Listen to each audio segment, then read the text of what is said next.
नमस्कार विद्यार्थी मित्रांनो, ध्येयाधिकारी स्पर्धा परीक्षा मंचच्या वतीनं मी अभिजित तुमच्या सर्वांचं सहर्ष स्वागत करतो। मित्रांनो, जर तुम्ही 2025 मध्ये होणाऱ्या पोलीस भरतीसाठी तयारी करत आहात आणि त्यासाठी तुम्हाला चांगल्या प्रकारे अतिशय महत्त्वाच्या प्रश्नांचा सराव करायचा आहे, तर तुम्ही अगदी योग्य ठिकाणी आलेला आहात। कारण ध्येयाधिकारी स्पर्धा परीक्षा मंच आपल्यासाठी घेऊन आला आहे एक अशी सिरीज ज्याच्यामध्ये आपण 2025 मध्ये होणाऱ्या पोलीस भरतीसाठी सामान्य ज्ञान, मराठी व्याकरण आणि चालू घडामोडी या विषयांच्या महत्त्वाच्या प्रश्नांचा स्पष्टीकरणासह सराव करत आहोत। त्यामुळे जर तुम्ही या भरतीसाठी तयारी करत आहात तर हा व्हिडिओ पूर्ण पहा आणि आवडल्यास व्हिडिओला लाईक नक्की करा आणि असेच व्हिडिओ पाहण्यासाठी आपल्या चॅनलला सबस्क्राइब करा। आता पाहूयात मागच्या व्हिडिओमधील सराव प्रश्नाचं उत्तर काय होतं। प्रश्न होता, खालीलपैकी कोणता शब्द केवल प्रयोगी अव्यय आहे। या ठिकाणी पाहायचं आहे केवल प्रयोगी अव्यय म्हणजे काय असतं, तर वाक्यामध्ये आपल्या उत्कट भावना व्यक्त करण्यासाठी जो अविकारी शब्द वापरला जातो त्याला काय म्हणायचं, केवल प्रयोगी अव्यय। तर मित्रांनो, हा शब्द कसा असतो, तर आपल्या भावना व्यक्त करणारा आणि वाक्यामध्ये कोणत्याही प्रकारची जागा नसणारा असतो। ठीक आहे, आणि त्याच्यानंतर काय होतं, तर उद्गारवाचक चिन्ह येतं। तर या ठिकाणी पहा, म्हणून हे काय आहे, उभयान्वयी अव्यय। दुप्पट हे काय आहे, आवृत्तीवाचक संख्या विशेषण। लवकर हे क्रियाविशेषण आहे आणि अरेरे हे काय आहे, तर केवल प्रयोगी अव्यय आहे। हे एक शोकदर्शक केवल प्रयोगी अव्यय आहे। म्हणजे आपलं उत्तर काय असणार आहे, पर्याय 4 अरेरे हे केवल प्रयोगी अव्यय आहे। तर या ठिकाणी पहा, नितीन खोपकर, निखिल निखाडे, काजल भजबळकर, सय्यद सुफियान, यशवंत हो जयवंत अजित, रविता होळी, रुपेश बुरानवार, महेंद्र गायकवाड, करण सदावर्ते, शिवाजी सुरने, वर्षा सोळंखे, आंचल पाल, दीक्षा भोले, संदीप शिंदे, पल्लवी धनराव, नीलम पडवी, तुकाराम महाले, सारिका धुमाळ, शुभम हारुगडे, पिंटू गायकवाड, काजल उपरे, अंकुश दुतोंडे, ऋषी दरपे, प्रवीण बोडखे, रुखसार शेख, सुमित केदारे आणि प्रवीण गाढवे या सर्वांनी या प्रश्नाचं बरोबर उत्तर दिलेलं आहे। सर्वांचं अभिनंदन। त्यासोबतच खूप विद्यार्थ्यांचं उत्तर चुकलेलं आहे। तर विद्यार्थी मित्रांनो, जर तुम्हाला वाटत असेल की पुढच्या व्हिडिओमध्ये तुमचं नाव आणि तुमची कमेंट दिसावी, तर काय करायचं, हा व्हिडिओ पूर्ण पाहायचा आणि व्हिडिओमधील माहितीच्या आधारे आपण शेवटी जो प्रश्न विचारतो त्या प्रश्नाचं उत्तर द्यायचं। जर तुम्हाला बरोबर उत्तर देता आलं तर पुढच्या व्हिडिओमध्ये तुमची कमेंट दाखवण्यात येणार आहे। ठीक आहे, आता सुरुवात करायची आजच्या प्रश्नांना। या ठिकाणी पहा, पहिला प्रश्न आहे, हत्ती रोग संशोधन केंद्र महाराष्ट्रात कोणत्या जिल्ह्यामध्ये आहे। या ठिकाणी पाहायचं आहे, हत्ती रोग म्हणजे काय, तर फिलेरियासिस हा रोग आहे तो फिलेरियासी नावाच्या एका परजीवीमुळे होतो। आणि मित्रांनो, या परजीवीचं वहन आहे ते क्युलेक्सी नावाच्या डासामुळे होतं। ठीक आहे, मग या ठिकाणी पाहायचं आहे, महाराष्ट्रामध्ये हत्ती रोग संशोधन केंद्र आहे ते वर्धा जिल्ह्यामध्ये आहे। म्हणजे आपलं उत्तर पर्याय 2। महत्त्वाची माहिती कोणती, हत्ती रोग म्हणजेच फिलेरियासिस। तर हा कशामुळे होतो, तर फिलेरियासी नावाच्या परजीवीमुळे होतो आणि या परजीवीचं वहन होतं ते क्युलेक्सी नावाच्या डासामुळे होतं।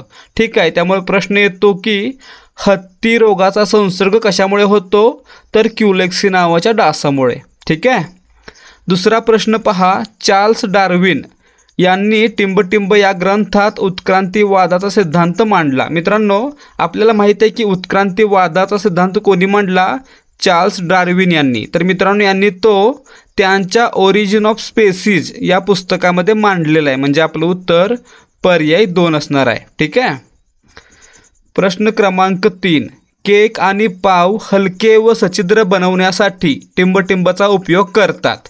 या ठिकाणी पहा, केक आणि पाव हलके व्हावे, सच्छिद्र व्हावे म्हणून त्याच्यामध्ये काय करतो आपण, खाण्याचा सोडा घालतो। त्यालाच काय म्हणतात रसायनशास्त्राच्या भाषेमध्ये, सोडियम बायकार्बोनेट। म्हणजे आपलं उत्तर पर्याय 4। फॉर्म्युला काय असतो, NaHCO3। ठीक आहे, दुसरा एक असतो धुण्याचा सोडा, त्याला काय म्हणतात? Sodium carbonate. पुढे पहा प्रश्न क्रमांक 4. दत्त मंदिरासाठी प्रसिद्ध देवगड हे अहमदनगर जिल्ह्यातील ठिकाण कोणत्या तालुक्यात आहे? या ठिकाणी पहा, देवगडचं दत्त मंदिर प्रसिद्ध आहे आणि ते कुठे आहे? अहमदनगर जिल्ह्यातील नेवासा या तालुक्यामध्ये. म्हणजे आपलं उत्तर पर्याय 4. हा प्रश्न परीक्षेला विचारण्यात आलेला होता. फक्त काय करायचं, त्यासाठी तुम्हाला ज्या जिल्ह्यासाठी तुम्ही फॉर्म भरत आहात त्या जिल्ह्यातील मंदिरं, महत्त्वाचे ठिकाणं, धरणं, राष्ट्रीय उद्यान असतील किंवा अभयारण्य असतील, या सर्वांची माहिती घेऊन ठेवायची. आणि सर्वात महत्त्वाचं काय की तुमच्या शहराला किंवा तुमच्या जिल्ह्याला सर्वाधिक पाणीपुरवठा हा कोणत्या स्रोतामधून होतो? नदीतून होतो, तलावातून होतो, त्या तलावांची नावं काय, नद्यांची नावं काय, हे पाहून ठेवायचं आहे. प्रश्न क्रमांक 5. बिस्मिल्ला खा हे प्रसिद्ध वादक कोणत्या वाद्यासाठी प्रसिद्ध आहेत? या ठिकाणी पाहायचं आहे, बिस्मिल्ला खा हे काय आहेत? तर भारतरत्न विजेते शहनाई वादक आहेत. म्हणजे आपलं उत्तर पर्याय 1. लक्षात ठेवायचं आहे, यांना 1961 साली पद्मश्री पुरस्कार मिळाला होता. 1968 साली पद्मभूषण पुरस्कार, 1980 साली पद्मविभूषण पुरस्कार आणि 2001 साली भारतरत्न पुरस्कार मिळालेला होता. लक्षात ठेवायचं आहे, बिस्मिल्ला खा शहनाई वादक भारताचे 4ही सर्वोच्च पुरस्कार यांना मिळालेले आहेत. पुढे पहा प्रश्न क्रमांक 6. राजा केळकर वस्तुसंग्रहालय खालीलपैकी कोणत्या ठिकाणी आहे? या ठिकाणी पहा, 1962ला, कधी 1962ला पुण्यामध्ये राजा केळकर वस्तुसंग्रहालयाची स्थापना करण्यात आली होती. म्हणजे आपलं उत्तर पर्याय 3 पुणे. ठीक आहे. प्रश्न क्रमांक 7. महाराष्ट्रातील सर्वात मोठ्या जिल्ह्याचे क्षेत्रफळ किती वर्ग किलोमीटर आहे? या ठिकाणी पाहायचं आहे, महाराष्ट्रातील सर्वात मोठे 3 जिल्हे कोणते? तर सर्वात मोठा अहिल्यादेवीनगर, दुसरा पुणे, तिसरा नाशिक. ठीक आहे. तर यापैकी सर्वात मोठा कोणता? अहिल्यादेवीनगर, ज्याचे क्षेत्रफळ किती आहे? 17,048 चौरस किलोमीटर. म्हणजे आपलं उत्तर पर्याय 2. महाराष्ट्रातील सर्वात मोठा जिल्हा अहिल्यादेवीनगर, क्षेत्रफळ 17,048 चौरस किलोमीटर. त्याचबरोबर पहिले 3 कोणते कोणते? अहिल्यादेवीनगर पहिला, पुणे दुसरा आणि नाशिक तिसरा.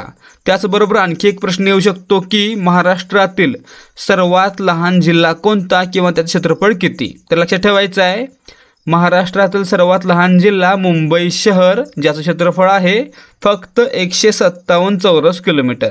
ठीक आहे.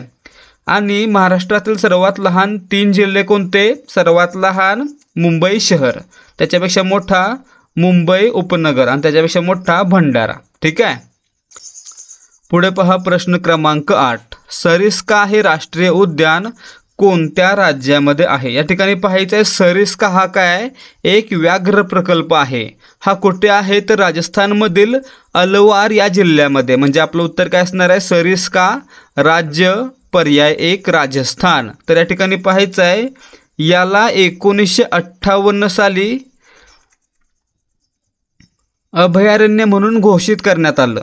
पुढे 1978ला या ठिकाणी व्याघ्र प्रकल्प घोषित करण्यात आला आणि त्यानंतर 1982ला याला राष्ट्रीय उद्यानाचा दर्जा देण्यात आला. ठीक आहे.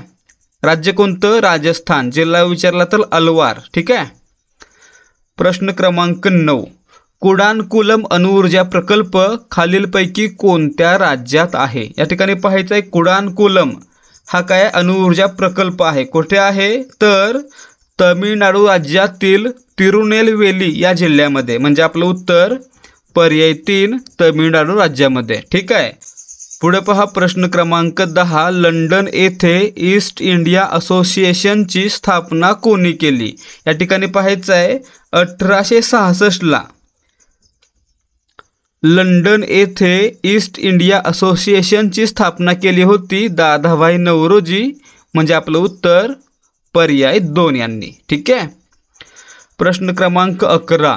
खालीलपैकी कोणते ठिकाण अहमदनगर जिल्ह्यामध्ये नाही? या ठिकाणी पहा, अहमदनगर नाही, आता काय आहे? अहिल्यादेवीनगर. ठीक आहे.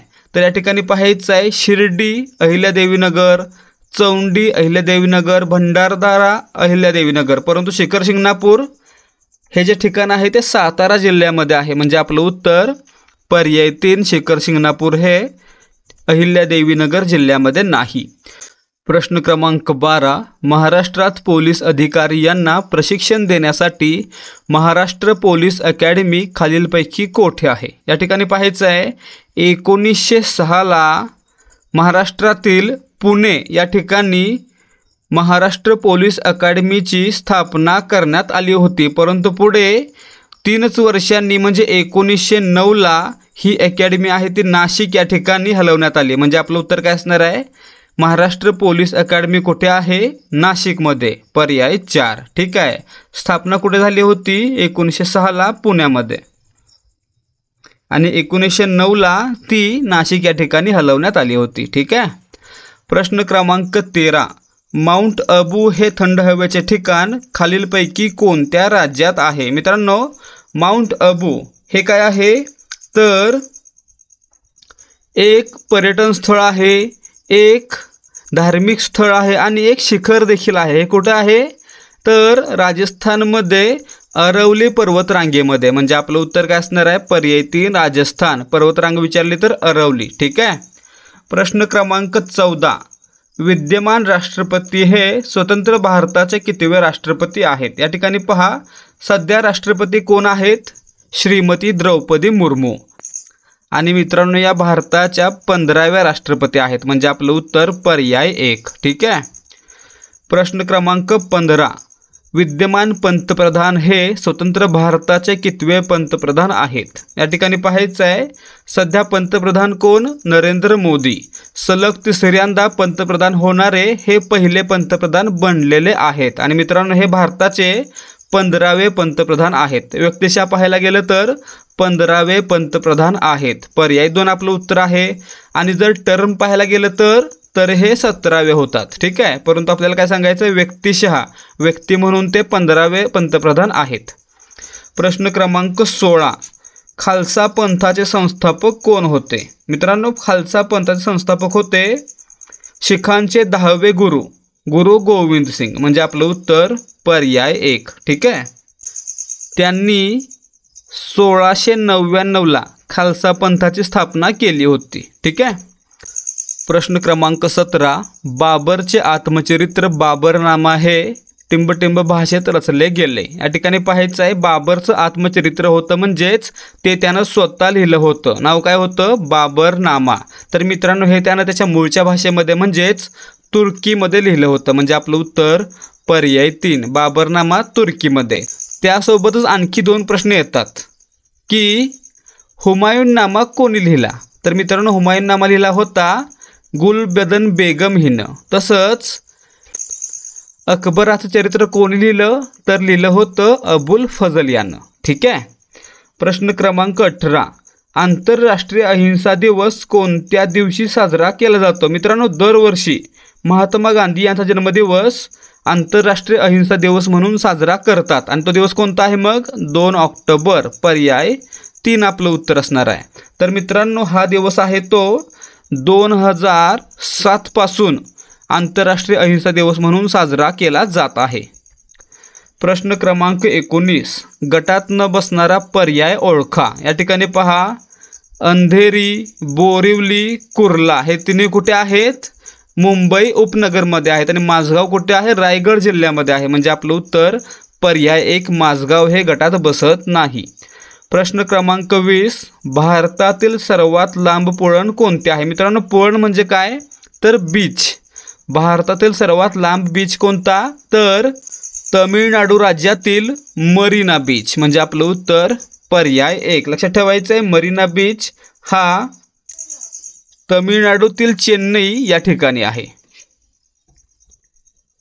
प्रश्न क्रमांक 21, सोलापूर जिल्ह्याला महाराष्ट्रातील किती जिल्ह्यांची सीमा लागून आहे? या ठिकाणी पाहायचं, सोलापूरला धाराशिव, अहिल्यादेवीनगर, पुणे, सातारा आणि सांगली या 5 जिल्ह्यांची सीमा लागते. म्हणजे आपलं उत्तर पर्याय 1. ठीक आहे. 5 जिल्ह्यांची सीमा सोलापूर जिल्ह्याला लागते. कोणते कोणते? तर धाराशिव, अहिल्यादेवीनगर, पुणे, सातारा आणि सांगली. प्रश्न क्रमांक 22. खालीलपैकी कोणती जोडी बरोबर आहे? भीमा उजनी धरण बरोबर आहे. भीमा नदीवर उजनी धरण आहे. कृष्णा श्रीशैलम धरण हे देखील बरोबर आहे. आणि तापी उकाई धरण हे देखील बरोबर आहे. म्हणजे आपलं उत्तर काय असणार आहे? पर्याय 4 वरील सर्व जोड्या योग्य आहेत, बरोबर आहेत. प्रश्न क्रमांक 23. टिंबटिंब येथे आंतरराष्ट्रीय विश्व हिंदी विद्यापीठ आहे. मित्रांनो, आंतरराष्ट्रीय विश्व हिंदी विद्यापीठ याची स्थापना आहे ती 8 जानेवारी 1997ला वर्धा जिल्ह्यामध्ये करण्यात आली होती. म्हणजे आपलं उत्तर पर्याय 3 वर्धा या ठिकाणी आंतरराष्ट्रीय विश्व हिंदी विद्यापीठ आहे.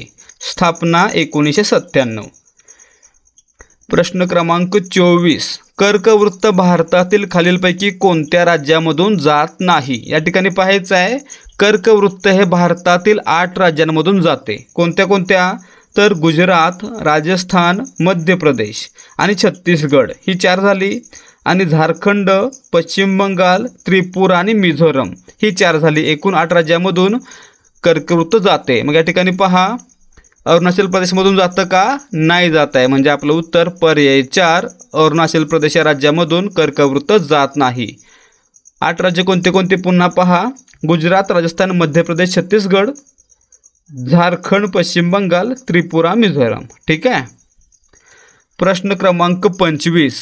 इजिप्त देश कोणत्या नदीची देणगी म्हणून ओळखला जातो? मित्रांनो, इजिप्त या ठिकाणी वस्ती निर्माण होण्याचं कारण कोणती नदी आहे? तर नाईल नदी आहे, जे की जगातील सर्वात लांब नदी आहे. म्हणजे आपलं उत्तर काय असणार आहे? पर्याय 2 इजिप्तला नाईल नदीची देणगी असं म्हणतात. ठीक आहे.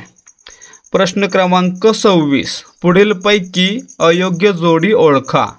काव तांबड्या रंगाची माती बरोबर. काहिली मोठी चूल बरोबर.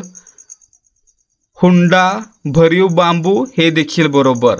या ठिकाणी पाहायचं आहे,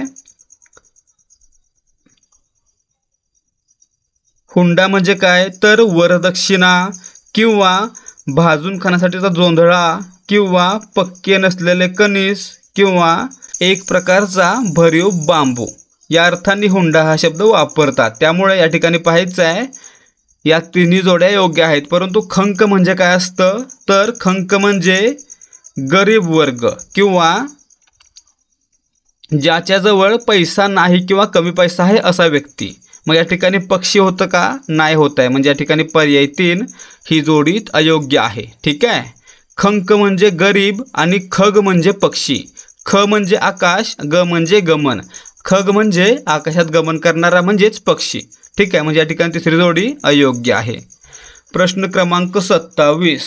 अलंकारिक शब्द व त्याचा अर्थ याची चुकीची जोडी ओळखा. रामशास्त्री, स्पष्ट वक्ता, न्यायाधीश. मित्रांनो, बरोबर आहे. रामशास्त्रींनी रघुनाथराव पेशव्यांना देखील शिक्षा सुनावली होती. त्यामुळे यांना काय म्हणायचं? स्पष्ट वक्ता, न्यायाधीश. ठीक आहे. शिराळ शेठ म्हणजे रंगेल माणूस हे देखील बरोबर. शूर्पणखा म्हणजे कुरूप स्त्री, लक्ष्मणांना नाक कापलं होतं म्हणून हे देखील बरोबर. परंतु सरकारी पाहुणा म्हणजे कोण? तर कैदी, भित्रा मनुष्य नाही. म्हणजे या ठिकाणी चौथी जोडी काय आहे? चुकीची आहे. ठीक आहे. प्रश्न क्रमांक 28. विरुद्धार्थी शब्दांची अयोग्य जोडी ओळखा. विरुद्धार्थी शब्दांची जोडी ओळखायची आहे जी की चुकीची असणार आहे. कृश, स्थूळ विरुद्धार्थी आहेत म्हणजे हे बरोबर. ग्राह्य, त्याज्य हे देखील बरोबर. जून, कोवळे हे देखील बरोबर. परंतु छचोर आणि वाईट हे काय आहेत? एकमेकांचे समानार्थी शब्द. म्हणजे आपलं उत्तर काय असणार आहे? पर्याय 2 मधील जोडी ही विरुद्धार्थी शब्दांची नाही म्हणजेच अयोग्य आहे. ठीक आहे.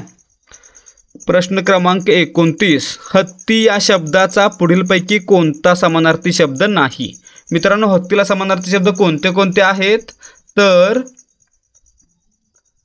ऐरावत, कुंजर, गज, गजराज, गजेंद्र, द्विरद, भद्र, भद्रजाती, मतंगज, मातंग, रदी आणि वारण. मग या ठिकाणी पहा, वारण म्हणजे हत्ती, गज म्हणजे हत्ती, मातंग म्हणजे हत्ती. परंतु वनराज म्हणजे कोण? सिंह. म्हणजे या ठिकाणी पर्याय 3 वनराज हा शब्द हत्तीला समानार्थी नाही. प्रश्न क्रमांक 30, शंकर या शब्दाचा पुढीलपैकी कोणता समानार्थी शब्द आहे? या ठिकाणी पहा, नारायण म्हणजे विष्णू, शेषशायी म्हणजे शेषावर झोपणारा कोण? विष्णू, केशव म्हणजे कृष्ण म्हणजे विष्णूच. ठीक आहे, मग या ठिकाणी राहिलं काय? सांब. सांब म्हणजे काय? तर शंकर. म्हणजे आपलं उत्तर पर्याय 3. ठीक आहे. प्रश्न क्रमांक 32, पुढीलपैकी कोणता अर्थालंकार नाही? या ठिकाणी पहा, अर्थालंकार आणि शब्दालंकार असे अलंकाराचे 2 प्रकार आहेत. म्हणजे काय? जर शब्द बदलल्यावर चमत्कृती होत असेल किंवा बदलत असेल तर त्याला काय म्हणायचं? शब्दालंकार. आणि जर शब्दाच्या अर्थामुळे चमत्कृती साधली जात असेल तर त्या ठिकाणी काय म्हणायचं? अर्थालंकार. मग या ठिकाणी पहा, उपमा हा काय आहे? अर्थालंकार. उत्प्रेक्षा अर्थालंकार आणि रूपक देखील अर्थालंकार. मग या ठिकाणी राहिला काय? तर यमक. यमक हा काय आहे? शब्दालंकार आहे, कारण याच्यामध्ये अक्षरांची किंवा शब्दांची पुनरावृत्ती झाल्यामुळे चमत्कृती साधते. म्हणून या ठिकाणी यमक हा काय आहे? शब्दालंकार. म्हणजे पर्याय 4 यमक हा अर्थालंकार नाही. या ठिकाणी पाहायचं आहे, अर्थालंकार भरपूर आहेत परंतु शब्दालंकार किती आहेत? शब्दालंकार फक्त 3 आहेत. कोणते कोणते? पहिला यमक, दुसरा श्लेष आणि तिसरा अनुप्रास. ठीक आहे, लक्षात ठेवायचं, यमक, श्लेष आणि अनुप्रास हे 3 शब्दालंकार आहेत आणि इतर सर्व काय आहेत? तर अर्थालंकार. ठीक आहे. प्रश्न क्रमांक 33, शिवाजी महाराज छत्रपती झाले या वाक्यात छत्रपती हा शब्द कोणते कार्य करतो? या ठिकाणी पाहायचं आहे, शिवाजी महाराज झाले असं म्हटलं तर काय होईल? वाक्याला अर्थ पूर्ण होणार नाही. त्यामुळे वाक्याचा अर्थ पूर्ण होण्यासाठी आवश्यक काय आहे? तर विधीपूरक आवश्यक आहे. म्हणून या ठिकाणी छत्रपती हा शब्द काय आहे? विधीपूरकाचं काम करतोय. म्हणजे आपलं उत्तर पर्याय 1. ठीक आहे. जर तुम्हाला याबद्दलची सविस्तर माहिती पाहायची असेल तर तुम्ही काय करू शकता? तर आपल्या यूट्यूब चॅनलवरची A to Z मराठी व्याकरण ही सिरीज पाहू शकता, कारण त्याच्यामध्ये आपण काय करतोय? तर मराठी व्याकरणाचा टॉपिक वाईज सराव करतोय. प्रत्येक टॉपिक हा प्रश्नोत्तराच्या माध्यमातून 100% कव्हर करतोय. त्यामुळे जर तुम्हाला कोणत्याही परीक्षेसाठी मराठी व्याकरणाचा संपूर्ण सराव करायचा आहे तर A to Z मराठी व्याकरण सिरीज नक्की पहा आणि आपल्या मित्रांसोबत देखील शेअर करा. प्रश्न क्रमांक 34, सायंकाळी मी क्रीडांगणावर खेळतो किंवा मित्रांबरोबर फिरावयास जातो या वाक्याचा प्रकार ओळखा. या ठिकाणी पाहायचं आहे, सायंकाळी मी क्रीडांगणावर खेळतो आणि मित्रांबरोबर फिरावयास जातो ही 2 वाक्य आहेत ती किंवा या उभयान्वी अव्ययानं जोडली गेलेली आहेत. आणि लक्षात काय ठेवायचं, जर 2 किंवा अधिक वाक्य प्रधानत्वसूचक उभयान्वी अव्ययानं जोडली गेली तर ते कोणतं वाक्य बनतं? तर संयुक्त वाक्य बनतं.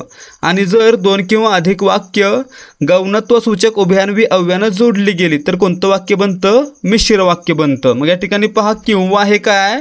किंवा हे विकल्पबोधक उभयान्वी अव्यय आहे. आणि मित्रांनो ते काय आहे? तर विकल्पबोधक उभयान्वी अव्यय हे प्रधानत्वसूचक उभयान्वी अव्ययाचा एक प्रकार आहे. म्हणजे या ठिकाणी किंवा हे काय झालं?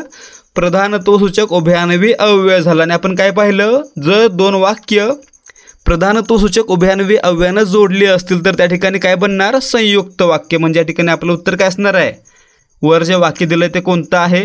संयुक्त वाक्य. पर्याय 3. प्रश्न क्रमांक 35, अण्णा हा शब्द कोणत्या भाषेतून मराठीत आलेला आहे? या ठिकाणी पाहायचं आहे, अण्णा हा शब्द कानडी भाषेतून मराठीत आला आहे. म्हणजे आपलं उत्तर पर्याय 1. आता मित्रांनो यासारखेच अनेक शब्द आहेत जे इतर भाषांमधून मराठीमध्ये आले. जर तुम्हाला ते शब्द पाहायचे असतील तर काय करायचं, या व्हिडिओच्या डिस्क्रिप्शनमध्ये लिंक दिलेली आहे आपल्या टेलिग्राम चॅनलची, त्यावर क्लिक करायचं आणि टेलिग्राम चॅनल जॉईन करायचं. त्यावर तुम्हाला इतर भाषांमधून आलेल्या शब्दांची PDF दिलेली आहे. काय करायचं, चॅनल जॉईन करायचं आणि ती PDF पाहायची. प्रश्न क्रमांक 36, तोंडी लावणे या शब्दाचा समास ओळखा. या ठिकाणी पाहायचं आहे, काही वेळा काय होतं तर सामासिक शब्दामध्ये जे पहिलं पद असतं त्याला काय जोडलेला असतो? विभक्ती प्रत्यय जोडलेला असतो. आणि जर तो विभक्ती प्रत्यय फोर झाल्यानंतर देखील जात नसेल तर त्या ठिकाणी काय म्हणायचं? अलुक तत्पुरुष समास म्हणायचं. म्हणजे या ठिकाणी लक्षात ठेवा, तोंडी लावणे हा काय आहे? अलुक तत्पुरुष समास. पर्याय 2. काय लक्षात ठेवणार? जर सामासिक शब्दातील पहिल्या पदाला विभक्ती प्रत्यय जोडला असेल आणि तो प्रत्यय शब्दाची फोड झाल्यावर देखील जात नसेल तर त्याला काय म्हणणार आपण? अलोक तत्पुरुष समास. याबद्दलची अजून डिटेलमध्ये माहिती तुम्हाला आपल्या A to Z मराठी व्याकरण सिरीजमध्ये पाहायला मिळेल. त्यामुळे जर तुम्ही अजूनही सिरीज पाहिली नसेल तर ती सिरीज पहा. सर्वच्या सर्व परीक्षांसाठी ती सिरीज अत्यंत उपयोगी ठरणार आहे. प्रश्न क्रमांक 37. हाताने केलेली खानाखुनीची भाषा म्हणजेच टिंबटिंब. या ठिकाणी पहा, हात म्हणजे काय? कर. आणि भाषा म्हणजे काय? पल्लवी. मग या ठिकाणी काय झालं? जर आपण हात हलवण्याची किंवा हाताच्या खुणांची भाषा वापरली तर त्याला काय म्हणणार? कर पल्लवी, म्हणजे पर्याय 2. म्हणजेच जर डोळ्यांची भाषा वापरली तर नेत्र पल्लवी. ठीक आहे. प्रश्न क्रमांक 38. उत्कृष्ट खेळाडूचा आम्हाला अभिमान वाटतो, अधोरेखित शब्दाची जात ओळखा. या ठिकाणी पहा, अभिमान. मला काय होतोय? अभिमान वाटतोय. परंतु मी त्या अभिमानाला स्पर्श करू शकतोय का? नाही करू शकत आहे. आणि आपण काय पाहिलंय? जर एखादं असं नाम असेल ज्या नामाच्या वस्तूला स्पर्श करता येत नाही तर त्या नामाला काय म्हणायचं? भाववाचक नाम. म्हणजे या ठिकाणी अभिमान काय असणार आहे? भाववाचक नाम. पर्याय 4. ठीक आहे. प्रश्न क्रमांक 39. पुल्लिंगी शब्द ओळखा. ती गिरिजा, ती अंबिका, ते देऊळ. स्त्रीलिंगी नपुंसकलिंगी. आणि तो महेश, म्हणजे महेश काय झाला? पुल्लिंगी. पर्याय 3 आपलं उत्तर आहे. जर आपण तो म्हणालो तर पुल्लिंगी, ती म्हणालो तर स्त्रीलिंगी, आणि जर ते म्हणालो तर नपुंसकलिंगी. ठीक आहे. प्रश्न क्रमांक 40. बाजारात गारुड्याचा खेळ चालू होता. या वाक्यात सामान्य रूप असलेला शब्द कोणता आहे? या ठिकाणी पाहायचं, सामान्य रूप म्हणजे काय असतं? समजा एखाद्या शब्दाला विभक्ती प्रत्यय जोडला जाणार आहे किंवा एखादा शब्दयोगी अव्यय जोडला जाणार आहे तर त्यावेळी काय होतं? त्या शब्दाच्या रूपामध्ये काहीतरी बदल होतो. तर मित्रांनो, या ठिकाणी जो बदल होतो त्या बदललेल्या शब्दाला काय म्हणायचं? त्या शब्दाचं सामान्य रूप. उदाहरणार्थ काय? तर या ठिकाणी शब्द आहे बाजार. काय झालं? तर बाजारला आत हा प्रत्यय लागण्यापूर्वी काय झालं? त्याचं काय झालं? बाजारचं बाजारा झालं. मग काय होतंय? बाजारचं बाजार आहे काय झालं? सामान्य रूप. त्यासोबतच गारुडी, त्याला चाह प्रत्यय लावायचा होता. काय झालं? गारुडीला चाह प्रत्यय लावायचा असल्यावर काय झालं? डीचं डॅ झालं. मग काय झालं? गारुड्या झालं. म्हणजे गारुड्या हे काय झालं? गारुडीचं सामान्य रूप. म्हणजे आपलं उत्तर काय असणार आहे? या वाक्यामध्ये बाजारात आणि गारुड्याचा हे 2 सामान्य रूप असलेले शब्द आलेले आहेत. आणि या ठिकाणी कोणता दिला आहे? मग फक्त गारुड्याचा. म्हणजे पर्याय 1 आपलं उत्तर आहे. लक्षात काय ठेवणार? एखाद्या शब्दाला किंवा नामाला विभक्ती प्रत्यय किंवा शब्दयोगी अव्यय जोडण्यापूर्वी त्याच्यामध्ये जो बदल होतो त्याला काय म्हणायचं? त्या शब्दाचं सामान्य रूप. ठीक आहे. उदाहरणार्थ बाजार या शब्दाला त हा प्रत्यय लागण्यासाठी त्याचं बाजारा झालं. म्हणजे बाजारा काय? सामान्य रूप. त्यासोबतच गारुडी या शब्दाला चा हा प्रत्यय लागण्यासाठी त्याचं गारुड्या झालं. म्हणजे गारुड्या काय? सामान्य रूप. ठीक आहे. प्रश्न क्रमांक 41. कोण, काय ही सर्वनामे खालीलपैकी कोणत्या प्रकारात येतात? या ठिकाणी पहा, जर ही सर्वनामं प्रश्न विचारण्यासाठी आली तर प्रश्नार्थी, आणि जर एखादी अनिश्चित गोष्ट दाखवण्यासाठी आली तर अनिश्चित. म्हणजे या ठिकाणी काय झालं? कोण, काय ही काय आहेत? प्रश्नार्थक आणि अनिश्चित. म्हणजे पर्याय 1. जर मी विचारलं की तो कोण आहे तर कोण हे काय? प्रश्नार्थक सर्वनाम. आणि जर मी म्हटलं कोणास ठाऊक तर काय झालं? कोण हा शब्द काय झाला? अनिश्चित सर्वनाम. ठीक आहे. म्हणजे या ठिकाणी हे 2 शब्द काय आहेत? प्रश्नार्थक आणि अनिश्चित दोन्ही. ठीक आहे.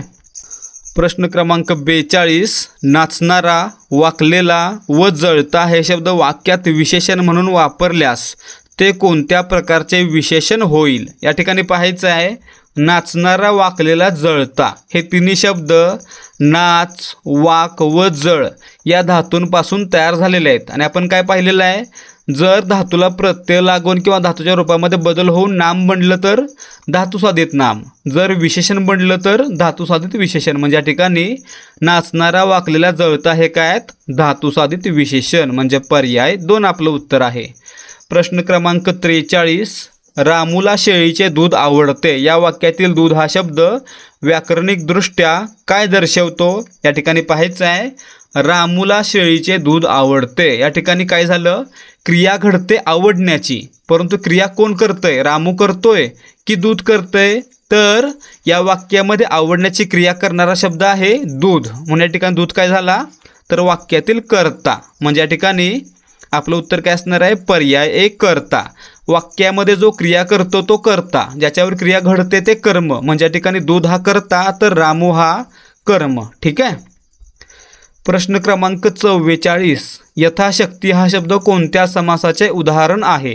या ठिकाणी पहा, जर यथा, आ किंवा इतर कोणताही उपसर्ग लागून एखादा शब्द तयार झाला असेल तर त्या ठिकाणी तो कोणता असणार आहे, अव्ययभाव समास. लक्षात ठेवायचं, पर्याय एक आपलं उत्तर आहे. काय काय लक्षात ठेवणार, ज्यावेळी सामासिक शब्दातील पहिलं पद महत्त्वाचं असतं आणि संपूर्ण शब्द हा क्रियाविशेषणाचं कार्य करतो त्यावेळी मित्रांनो अव्ययभाव समास असतो. लक्षात ठेवायचं, काय होतं, सामासिक शब्दातील पहिलं पद महत्त्वाचं असतं आणि पूर्ण शब्द हा क्रियाविशेषणाचं कार्य करतो तेव्हा त्या ठिकाणी अव्ययभाव समास होतो. ठीक आहे. प्रश्न क्रमांक 45, गुप्त गोष्ट तिसऱ्यास सांगणे या अर्थाचा वाक्यप्रचार ओळखा. या ठिकाणी पहा, एखादी गुप्त गोष्ट गावभर करणे म्हणजेच काय तर षटकर्णी होणे. पर्याय 3. ठीक आहे. गुप्त गोष्ट सांगणे म्हणजे षटकर्णी होणे. प्रश्न क्रमांक 46, ज्याच्या हाती ससा तो पारधी यामध्ये आलेली सर्वनामे कोणती? या ठिकाणी पाहायचं आहे, या वाक्यामध्ये ज्याच्या आणि तो ही दोन सर्वनामं आली.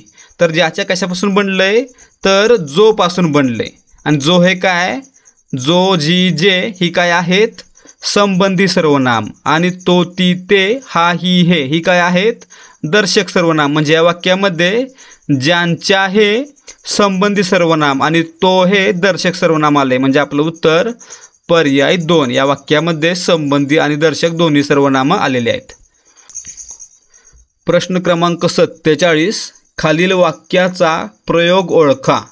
गाडगे महाराज खापरातून पाणी प्यायचे. या ठिकाणी पहा, गाडगे महाराज कर्ता, पाणी कर्म, प्यायचे क्रियापद. ठीक आहे.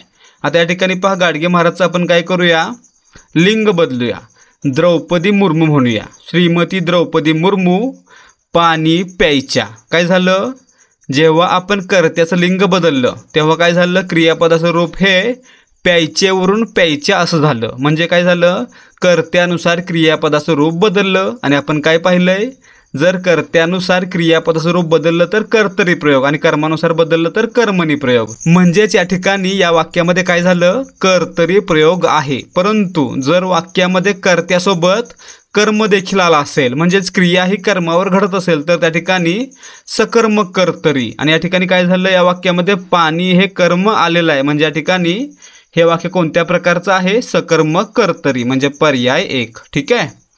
प्रश्न क्रमांक 48, नेहमी दुसऱ्याला मदत करा. वाक्य प्रकार ओळखा. या ठिकाणी काय झालं, नेहमी दुसऱ्याला मदत करा हा उपदेश केला. आणि काय पाहिलं आपण, जर वाक्यामध्ये आज्ञा, उपदेश, विनंती, प्रार्थना असेल तर त्या ठिकाणी ते वाक्य कोणत्या प्रकारचं असतं, आज्ञार्थी असतं, म्हणजे पर्याय 1 आपलं उत्तर आहे. एखादी गोष्ट घडावी, व्हावी हे दाखवण्यासाठी शेवटी वा वी वे आला असेल तर त्या ठिकाणी विद्यार्थी वाक्य असतं. तसेच वाक्यामधून फक्त काळाचा बोध होत असेल तर त्या ठिकाणी स्वार्थी वाक्य असतं. आणि जर वाक्यातील एक क्रिया दुसऱ्या क्रियेवर अवलंबून असेल तर संकेतार्थी किंवा संकेतरूप वाक्य असतं. ठीक आहे. प्रश्न क्रमांक 49, कमलनयन या शब्दातील योग्य समास ओळखा. या ठिकाणी पहा, कमलनयन म्हणजे कमळासारखे डोळे. या ठिकाणी काय दिसतंय तर कमलनयन हा शब्द दिसतोय. ठीक आहे. आणि मित्रांनो यामध्ये काय दिसतंय तर दोन्ही शब्दांमध्ये विशेषण विशेष्य, म्हणजेच नयन हे विशेष्य आणि कमळ हे विशेषण म्हणून काम करतंय. त्यासोबतच नयन हे उपमान आणि कमळ हे उपमेय म्हणून काम करतंय. लक्षात ठेवायचं, ज्या ठिकाणी सामासिक शब्दामध्ये जर विशेषण विशेष्य किंवा उपमेय उपमान असा संबंध असेल आणि दोन्ही पद एकाच विभक्तीमध्ये असतील तर त्या ठिकाणी कर्मधारय समास असतो. म्हणजे आपलं उत्तर काय असणार आहे, पर्याय 3 कमलनयन कर्मधारय. लक्षात काय ठेवायचं तर याच्यामध्ये काय झालं, विशेषण विशेष्य किंवा उपमेय उपमान असा संबंध आहे. त्याचबरोबर कमल आणि नयन दोन्ही पद प्रथम विभक्तीमध्ये आहेत म्हणून या ठिकाणी कर्मधारय समास. प्रश्न क्रमांक 50. बापरे केवढा मोठा साप. रिकाम्या जागी योग्य विरामचिन्ह निवडा. या ठिकाणी पाहायचं आहे बापरे हे काय झालं उद्गार आहेत आणि आपण काय करतो उद्गार म्हणून वापरलेल्या किंवा भावना व्यक्त करण्यासाठी वापरलेल्या शब्दानंतर उद्गारवाचक चिन्ह देतो. म्हणजे आपलं उत्तर पर्याय 2 असणार आहे. उद्गारवाचक चिन्ह येणार आहे. ठीक आहे. तर विद्यार्थी मित्रांनो हे होते आजचे महत्त्वाचे प्रश्न. आता पाहूयात आजच्या व्हिडिओमधील माहितीच्या आधारे एक सराव प्रश्न. प्रश्न आहे अव्ययभाव समासातील पहिले पद महत्त्वाचे असते आणि पूर्ण शब्द टिंबटिंबचे कार्य करतो. पर्याय आहेत विशेषण, कर्ता, क्रियाविशेषण की क्रियापद. तर विद्यार्थी मित्रांनो जर तुम्ही हा व्हिडिओ व्यवस्थित पाहिला असेल आणि तुम्हाला त्यातील माहिती समजली असेल तर तुम्हाला या प्रश्नाचं उत्तर नक्कीच देता येणार आहे. जर तुम्हाला उत्तर येत असेल तर व्हिडिओ खाली कमेंट करून नक्की सांगा. जर तुमचं उत्तर बरोबर आलं तर पुढच्या व्हिडिओमध्ये तुमची कमेंट दाखवण्यात येईल. त्यासोबतच